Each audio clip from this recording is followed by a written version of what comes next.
As you know, Mike Bloomberg announced in May that he really wanted to invest his $1 million Genesis Prize in a competition for young adult ideas to better the world, of course, guided by Jewish values. So we spent much of the summer marketing and preparing for the competition, opened the registration and submission period on August 1st, and then we also had 2 launch events, one at Bloomberg Philanthropies, also back in August, and one in Washington, D.C. at the Sixth Benai Historic Synagogue, where we really had an opportunity to meet face-to-face with some of our promising applicants, which was a really valuable experience, and also, again, helped market the competition. A few pieces of good news that Jason alluded to is that we've had over 28,000 visitors to our website from over 170 countries, and over 2,000 people have registered for the competition. And right now, based on how many applications are finished and close to finish, we anticipate we could have over 100 applications completed that we'll distribute to all of the judges for your review. And as a reminder, each of you will probably review approximately 10 applications, each of which will take about 45 minutes each, and we anticipate this will be about a 7-8 hour project between November 5th and December 12th, which is the deadline for submitting your scores. If you haven't had the opportunity already, I suggest you check out both the application and the scoring tool. They're online. They're on genesis-generation.org. And if you just click on About, you can easily, or excuse me, if you click on Application, as Shane is demonstrating now, it's really easy to find the application. It's also really easy if you, again, hover on that About menu to click on the scoring process and review the tool that you'll be using as part of your review. Part of the reason why these are available on the website is because we wanted to make this competition as transparent as possible. And we really wanted to let the participants know what scoring tool judges would be using to score their application, so they could build their application accordingly. So one last thing, I wanted to let you know that we are recording this webinar so that those who couldn't participate, we can send out this video, allow them to review it, and also we'll send it out to you as well, as we know you might want a refresher prior to your start of your scoring. So now I'm going to turn over to Lynn from the Common Pool, who's going to just talk a little bit more about some of the details, and then we'll head into the demonstration. Hello again, everyone. This is Lynn, and as Allie mentioned, you know, one of the key benefits of this competition is the program design, and we've really designed it with these principles of transparency, openness, and fairness, which is, as Allie mentioned, why the application and the scoring template, scoring rubric, are both on the website and available for anyone to look at. You know, we've designed this process to be transparent and open, and the information about what's required to participate, who will be assessing these applications, and how the applications will be scored is all on the website. We're going to assume that you've had a chance to go ahead and take a look at the application and the template, and if you haven't, it's okay.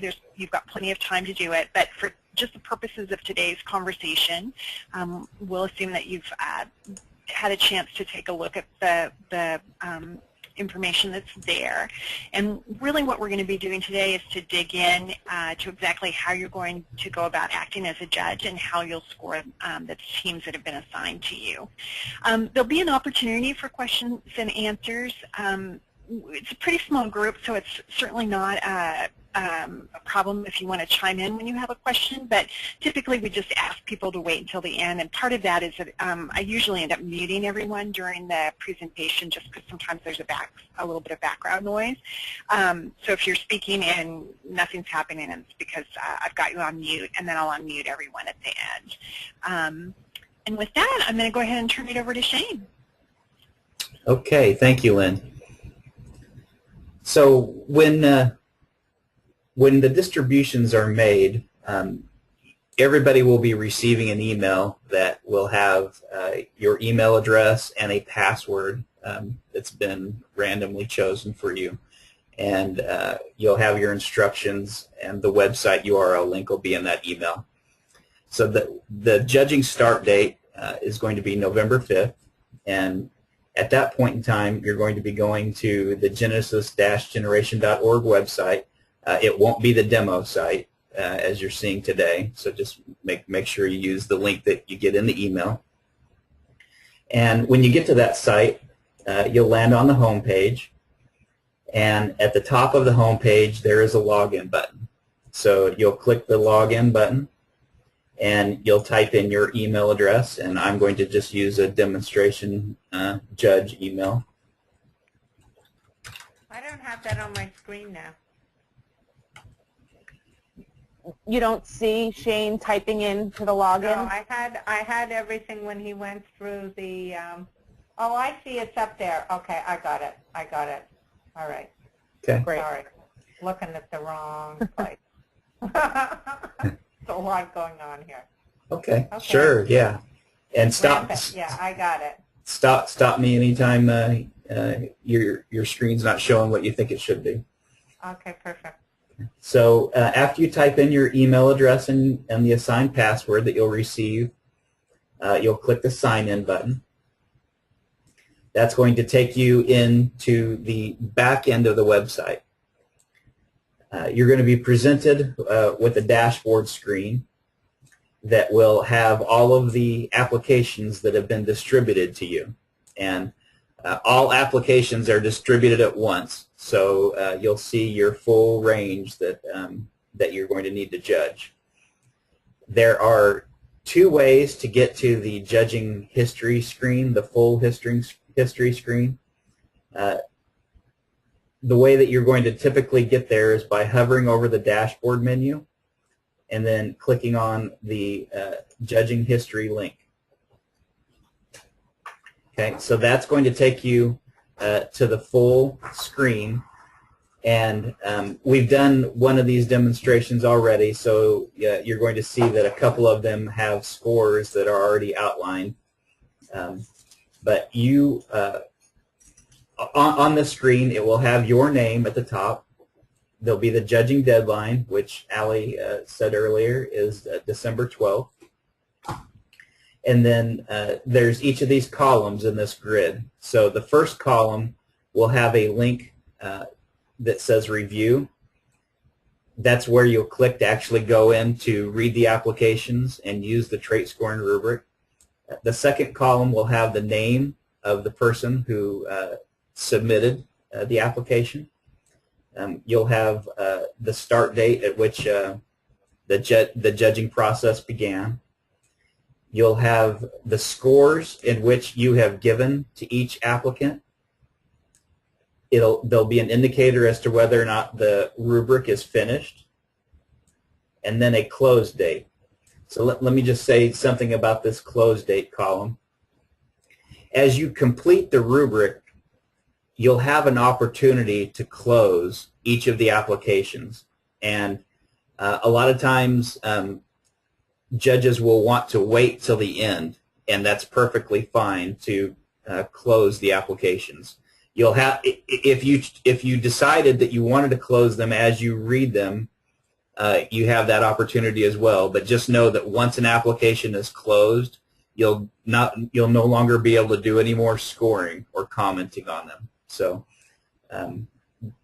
that's completely up to you how you decide to go about doing the scoring and closing. So let me just jump into a particular sample application. I'll do that by clicking on the review link that's in the submission column. And that's going to present you with the trait scoring rubric, but above that is the actual submission. So on this panel bar, if you'll click on the panel bar, the arrow, it's going to expose the full application. And there are 27 required parts to this application. Your first reading of it, you're going to see all of the information that was asked of the applicant.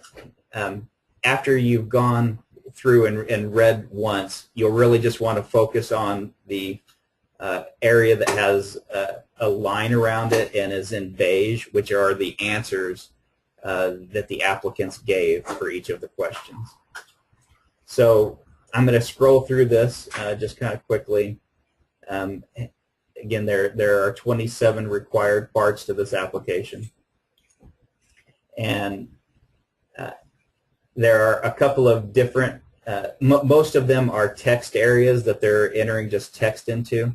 There are a couple of sections that are table-based, in which there'll be a variable amount of information that's in there. They can add as many rows to these tables as they'd like.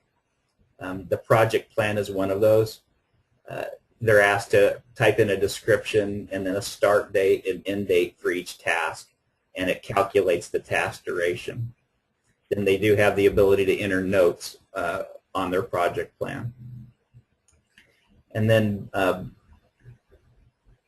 the next part that's a little different than the rest is that they do have an opportunity to upload a video for you to watch kind of a face-to-face pitch of their application. And then there are two more table-based areas that have their total project cost and the total capital needs. So once you've gotten through that, you end up at the trait scoring rubric. So I'll talk about the mechanics of the trait scoring rubric, and then I believe Allie is going to give us a little bit of background around the information that's in the rubric. So the mechanics. Thank you, Holly. The mechanics of doing the scoring are really you read each of the judging criterion, and there are 4 of those. You'll read the prompt that kind of talks about what that criterion is, and then you've got a 5-point scoring range.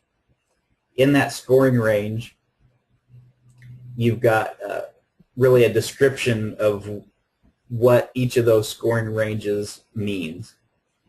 And as you read through it all, you'll decide what the appropriate score is for the application that you just read.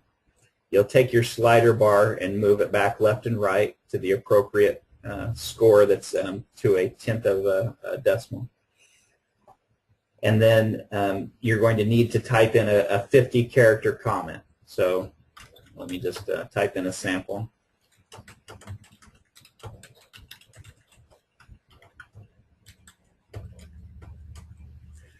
Once you're done with a particular score on a trait, you'll click the Save button. And at this point, you've got 3 more traits to score, but you don't have to do it all at once. If you'd like to go back to the judging overview, you can by clicking on the judging overview button. And notice that I've done this test user 3, and it has given the score that I've done to this point, which is 3.5, and the rubric is not finished. So I'm going to go back in and finish up this particular application, and then turn it over to Allie. So as I come back in, it's now taken me to judging criterion number 2.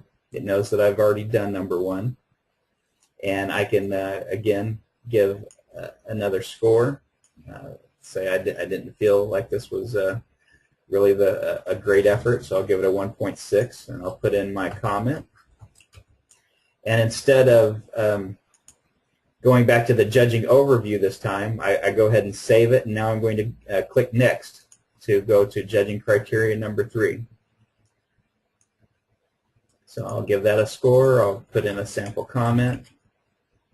And let's say I click Next. I forgot to click the Save button. It will prompt you. Are you sure you want to save this before proceeding? So I'll click OK. And it saved that, and it has taken me now to judging criteria number 4. And let me give one more score. Save it. And now when I go back to the judging overview, on review, on test user number 3, you'll see now that I've got this Close Now button. And again, that's totally up to you. If you want to close it, you can. If you'd like to read them all and come back at a later point in time and close them, that's fine. Just know that before the judging deadline of December 12th, that's when we're going to need to make sure that you have closed all of your applications. So with that, Allie, I'll jump back into the trait scoring rubric and turn it over to you.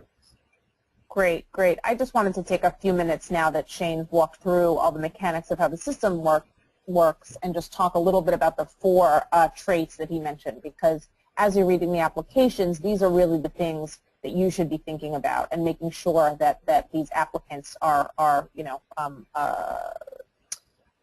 addressing in their applications. So, the first criterion is collaborative. And as the title suggests, it really focuses on how collaborative the project is, but really from a few different perspectives. How collaborative and cohesive is the internal team, the group of 3, 4, 5, 6, 7, 8, 9, 10, or likely more individuals. How cohesive and well set up are they? 1.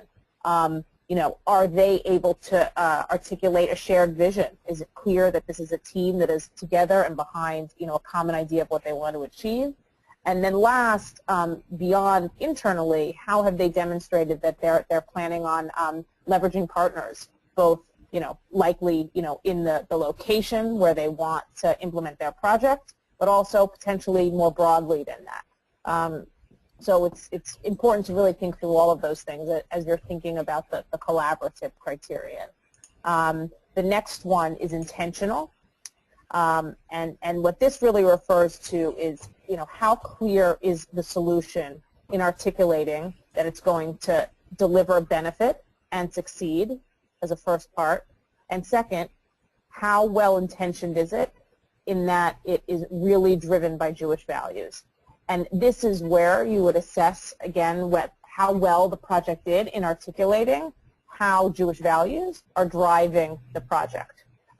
We combine these 2 elements because we do think they're closely related, both the impact that the project will have and how how that impact is a result of the Jewish values that are really driving the project. The third criterion is feasible, and just as that one word means, does the plan, does the budget really justify what is required? Is it clear how obstacles will be tackled? And again, are the budget and project plan realistic? And do you think this is actually an implementable project? Do you think, based on what you know and frankly what the team has presented in their application, does this seem like something that's viable and potentially successful? And then the last criterion is scalable. And this is really asking, as it does in the black bar, is this project positioned to grow over time? Does it currently, have the management team in place, have the leader in place that would allow it to not only implement successfully initially, but also beyond that initial year and potentially beyond that initial location if the scope is small. So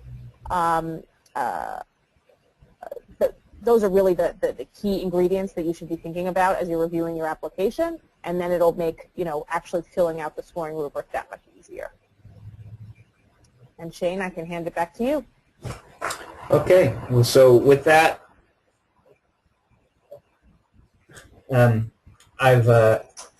I'll take one more thing where I'm going to judging overview, and I wanted to mention that in the upper right-hand corner there is a help link, and in that help link there is going to be a video that will walk you through all the instructions that we've shown here, and there is also going to be a transcript of the video as well. You're going to also receive a link to one of these webinars. So I think with that, you're going to have enough information to be able to tackle this judging process. So